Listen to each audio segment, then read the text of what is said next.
To learn the good, the bad, and the reality of the off-grid lifestyle, click subscribe so you don't miss anything.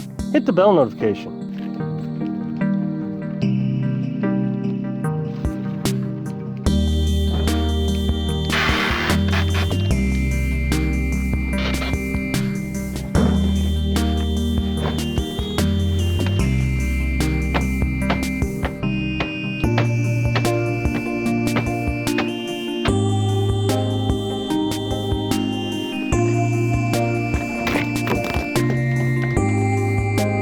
So we've been on our off-grid property now for a month and a half, just a little bit, maybe over a month and a half, during a pandemic with a shutdown where this county is pretty much on complete restrictions being able to go anywhere.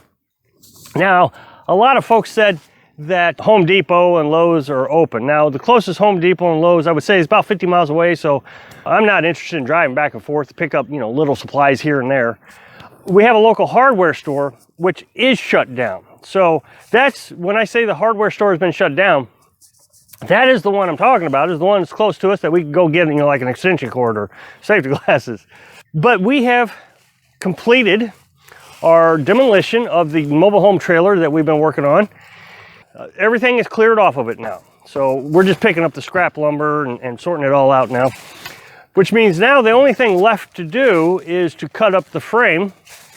We're going to cut the back half of the frame off and use that as scrap. And then we're going to build our tiny house, 200 square feet on the front half. The length of the house is going to be 16 feet, which will also leave us another 16 feet that we can build a porch or something. And then the rest of it, we're going to scrap out because it's too close to the property line. And we just want to stay under the radar. To me, I think the neighbor doesn't want the trailer that close to his property. I don't want him to call the county and say, hey, these guys are too close to the property line, and they come out and start doing all kinds of digging and wanting me to do this or that. So just stay under the radar. I'm getting along with the neighbors pretty well. They leave me alone, I leave them alone. They seem happy. But I will tell you, it's been pretty cold. I figured it would warm up. We've only had maybe 2 weeks out of the last 6.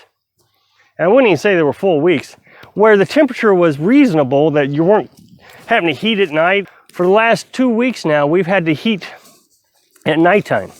And right now we're using propane. And I understand that's not off-grid. And I've said this before, I'm not totally sure that we're ever going to be totally off-grid, whatever your definition is about off-grid. If you're talking about complete survival, then no, we'll never be off-grid.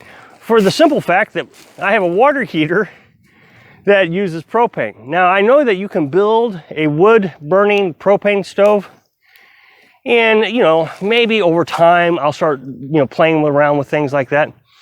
But for the initial startup, we're going to have to use propane for certain things, like cooking.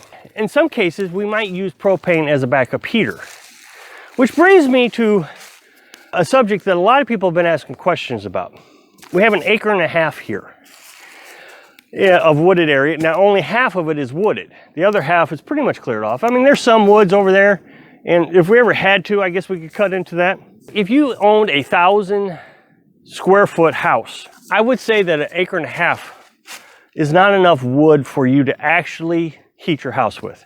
A study years ago, and I don't know all the specifics of it, that said if you had, I think it was a 2,000 square foot house with a family of 4, you would need 10 acres. Well, here I am. I'm saying that I can heat this house with an acre and a half.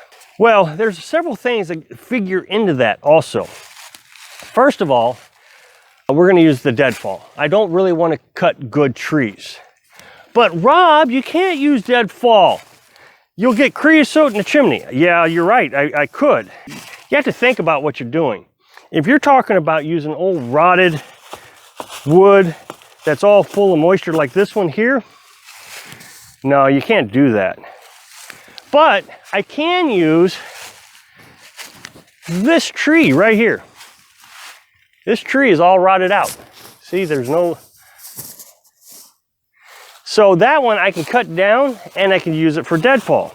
And that will do a really good job of burning because it's not wet. Now, the key is, and they call it season, you have to make sure that your firewood is seasoned to burn correctly, otherwise you will get creosote. If I cut this tree down right here, this nice healthy tree, and I threw it in the fire, it would smoke, it'd probably be difficult to burn.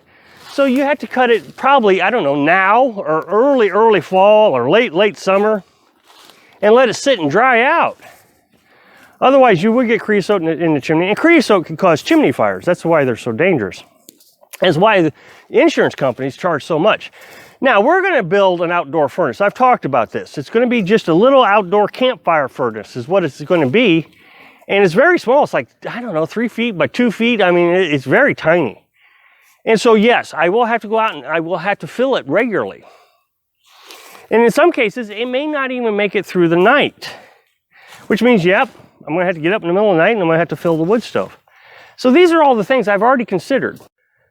Now, I did some research today because I had a lot of questions saying that there's just not enough woods here to heat a house. From my research, I have found that on average, a 1,000 square foot house will need 3 cords of wood. So what's a cord? So I looked up a cord, and a cord is like 128 cubic square feet of wood. Meaning, if I laid out my wood in 16-inch pieces, it would go 8 feet long. You know, if I stacked it up, 8 feet long, 4 feet wide, about 4 feet high. That's a cord. Missouri is the midpoint of the United States. So we're not Wisconsin. We're not Canada. You know, we'll get down to 0 degrees, 2 or 3 times a year, but most of the time we're in the 20s and 30s. So we don't have to really have a hot fire. And so then also I got to take into consideration, what is my square footage? Well, my square footage is 200. So 1,000 requires 3 cords. Well, if you break it down into a third, 300 square feet is 1 cord, right? 3 cords for 1,000, 300 for 1 cord. Well, I'm under 1 cord of wood now. So that means I would need 1 cord of wood. I can probably get a cord of wood out of this one tree here. The thing you got to think about is I am not going to be solely relying on wood as my heat source. At nighttime, it will be my primary heat source. But during the day, on sunny days like this, I can heat with electric. I have a 950 watt electric heater, space heater, that heats this camper really easy. And so it only runs for about 5 minutes and kicks off for about 30 minutes and runs for 5 minutes. And on sunny days like this, my camper is staying nice and toasty warm all day long with that little space heater. So I got the space heater. And like I said, in an emergency type situation where I'm out of wood or whatever, then I can use propane. So I'm not just relying on firewood. I have several backup sources of wood. The other thing I can think about is I can call someone and bring me some wood. And like I said, if I only need a cord of wood for the entire winter, which would be too much for me according to all the averages, then I can buy it. Some guy would bring it out to me. What is that going to run me? $150, $200 most?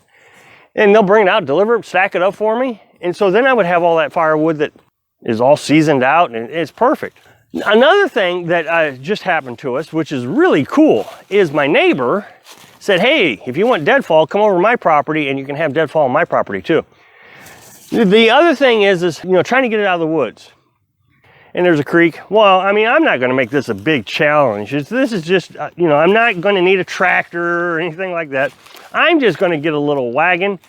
They sell them at these hardware stores. I mean, they're just like a wagon. They're pretty sturdy. They got aired up tires and that kind of thing. And I can just pick up wood around here, carry it across the creek, bring it back, and I can take my time. See, right now, I cut the grass throughout the week, and I get up in the morning, I cut for about 10 minutes in the morning, and then I do the same thing in the afternoon. Well, that's what I can do with wood. I can come out here with a chainsaw, cut up some wood. When my wagon is full, just go back over there. I can split the wood. I don't have to work really hard to make a big deal out of something. I can just work a little piece at a time. And by the time winter actually hits, I have plenty of wood.